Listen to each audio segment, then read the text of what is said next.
श्री स्वामी समर्थ. नमस्कार स्वामी भक्तांनो, तुम्हा सर्व स्वामी भक्तांचं आपल्या चॅनलमध्ये खूप खूप मनापासून स्वागत आहे. तर स्वामी भक्तांनो, आपल्या सर्वांना माहीतच आहे, भगवान दत्तात्रेय यांचा जन्मदिवस म्हणून दत्त जयंती साजरी केली जाते. दत्त जयंती ही दरवर्षी मार्गशीर्ष महिन्यातील पौर्णिमेला साजरी केली जाते. यावर्षी दत्त जयंती वार मंगळवार दिनांक 26 डिसेंबर 2023 रोजी आहे. केवळ महाराष्ट्रातच नव्हे तर संपूर्ण देशभरात मोठ्या उत्साहाने दत्त जयंती साजरी केली जाते. भगवान दत्त म्हणजे निर्गुणाची अनुभूती. दत्त म्हणजे आपण ब्रह्मच आहोत, मुक्तच आहोत, आत्माच आहोत अशी निर्गुणाची अनुभूती ज्याला दिलेली आहे. दत्त हा केवळ विष्णूच्या अंशाने जन्मास आलेला नसून त्याच्या ठाई ब्रह्मा विष्णू महेश या तिघांचेही अंश प्रकटलेले असे मानले जाते. मार्गशीर्ष पौर्णिमेच्या दिवशी मृग नक्षत्रावर सायंकाळी दत्तांचा जन्म झाला. म्हणून त्या दिवशी दत्तांचा म्हणजेच आपल्या दत्त महाराजांचा जन्मोत्सव सर्व दत्त क्षेत्रात साजरा होत असतो.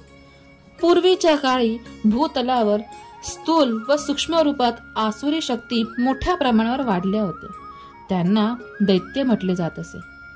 देवगणांनी त्या आसुरी शक्तींना नष्ट करण्यासाठी केलेले प्रयत्न असफल झाले.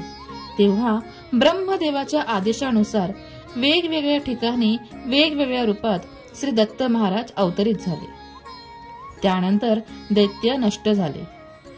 तो दिवस दत्त जयंती म्हणून साजरा करतात. दत्त जयंतीला दत्त तत्व हे पृथ्वी तलावर नेहमीच्या तुलनेत 1000 पटीने कार्यरत असते.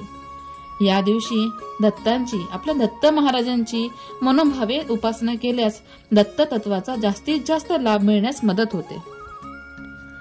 असं म्हणतात, दत्त किंवा दत्तात्रेय हा विष्णूचा 6वा अवतार. दत्त जयंती निमित्त गाणगापूर, नरसोबाची वाडी, औदुंबर इत्यादी दत्तांची मंदिरे असलेल्या ठिकाणी मोठा उत्सव साजरा केला जातो. तसेच अनेक लहान मोठ्या दत्त मंदिरात दत्त जयंती दिवशी विद्युत रोषणाई, फुलांची सजावट केली जाते. विविध कार्यक्रमांचे आयोजन या दिवशी केले जाते. सायंकाळी श्री दत्त महाराजांची पालखी सोहळा साजरा केला जातो. दत्त जयंतीला गुरुचरित्र या पवित्र ग्रंथाचे पारायण सामूहिकरित्या किंवा घरोघरी केले जाते. दत्तगुरु हे अनेक भाविकांचे श्रद्धास्थान आहे.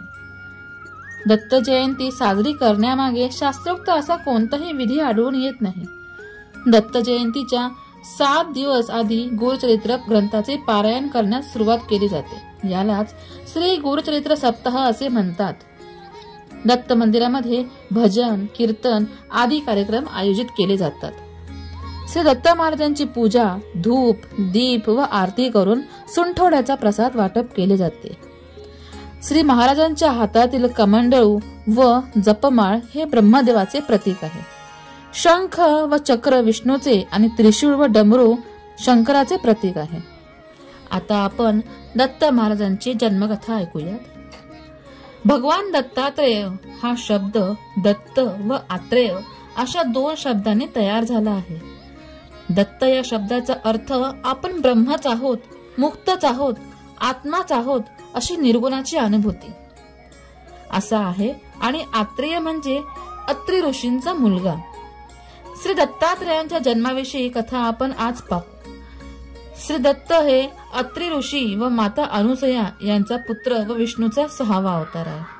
अत्री ऋषींनी पुत्र प्राप्तीसाठी वृक्ष कुलपर्वतावर घोर तपश्चर्या केली.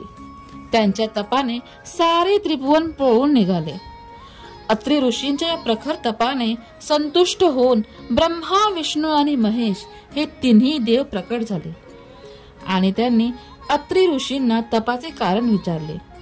अत्री ऋषींनी त्यांना विनवले की आपण माझ्या उदरी पुत्र रूपाने जन्म घ्यावा.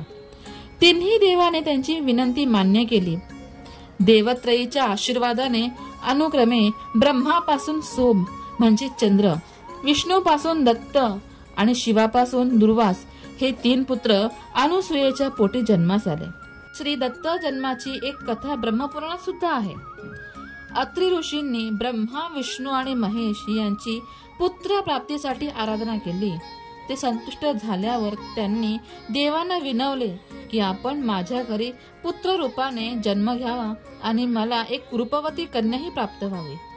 देवांच्या आशीर्वादाने दत्तात्रेय, सोम, दुर्वास हे 3 पुत्र आणि शुभात्री नावाची कन्या अत्रि ऋषींना प्राप्त झाली.